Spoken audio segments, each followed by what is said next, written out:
So about mic drop, it's a nice thing, and it was nice to get a little bit of extra publicity. It makes people curious. It's always good. They say, no such a thing as a problem with publicity. I spoke to a shliach who said that, immediately told me that it's not an issue of tznius, it's an issue of that it might be one of these new age large group awareness things, like they had called it a shofar. The question is, what are those issues?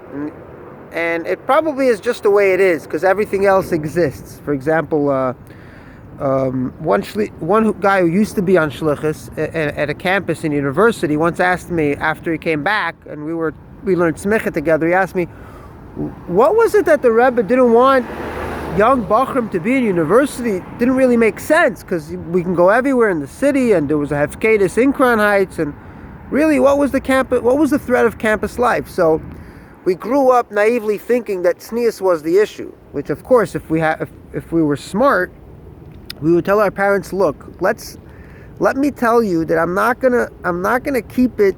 I'm not gonna be any more chaste or clean at all if I don't go to university. I'm letting you know that, and I might even I don't know, what are you gonna push yourself to do more? It doesn't make any sense. But let me tell you, I'm not gonna do anything if that's the reason. Problem solved. For example, if you, and then they'll say, oh, of course, university opens your mind, and you're not going to believe in these beliefs, which the beliefs they're not even beneficial to a religious setting anyway. But in a way, it is, because, for example, a boy could stop putting on tefillin the minute he realizes that it's just a religious ceremonial custom. There's nothing about you doing it. So that could lead, in my case, I never, it was very easy to transition because of the logical and reading the history of it. So you say, look, I already don't believe in anything, or can I go to university? Like, if that's the problem, a very interesting one was when there was an argument about the argument in Chabad about spreading the news of the Rebbe being Mashiach. So one guy in the Tzfas Yeshiva, which was pro-Mashiachist, said to me, that problem is resolved because everybody heard about it. Hitpalsem, as in a past tense. It already was not far from the airport here. I can hear planes flying. Hitpalsem kvar. Already everyone knows about it. So if tznius is the issue, a guy could say, look, that place is not going to that place is not any less, it's not going to, I'm already a not tznius standard guy. I'm a street guy. Like the Alter Rebbe defends a person who's out on the street, who is Re'es Asuris, right? Looking at things you're not allowed to but these were just for students, and it came from the Hindus. The Hindus didn't want their students looking at girls and eating spicy foods and sleeping on soft beds.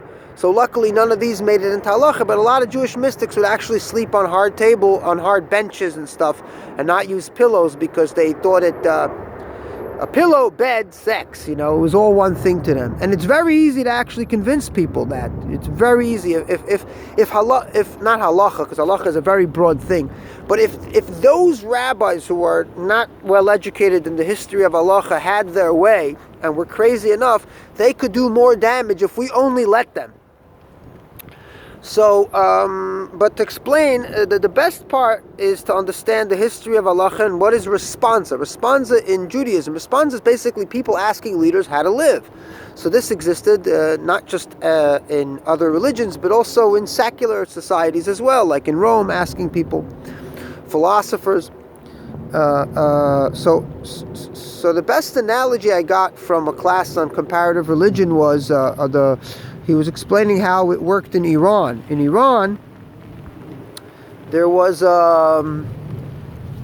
it's raining now. During the revolution of 1979, during Khomeini, so the protesters or people were angry, saying, look, these guys who write Sharia law and write these laws are telling us what to do in the bedroom. How could we allow that?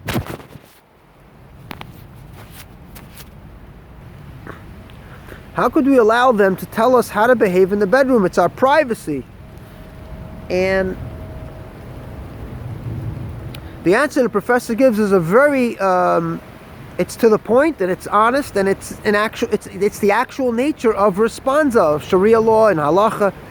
Those questions are not that the Ayatollahs, who were the religious leaders who now control that country, they didn't write those letters because they wanted to control people, but a lot of it was written because people asked those questions in the first place.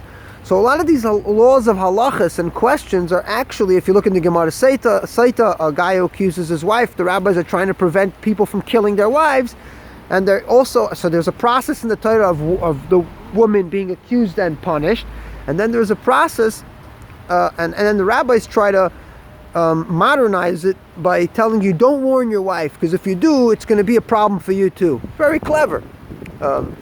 But here, what the Ayatollahs were writing, or before the revolution, religious leaders who were, before they got to power, they were writing responses to people. So these are these yentababas and people asking the dumbest questions.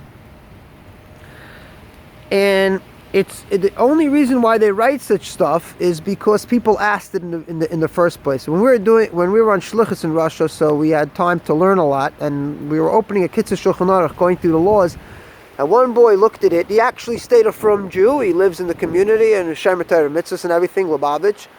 But he was looking through Gansfrid's Shulchan Aruch, and I had a miniature copy in my pocket that I bought in Yerushalayim, and I used to like to go through it and compare it to the Alter Rebbe's Shulchan Aruch.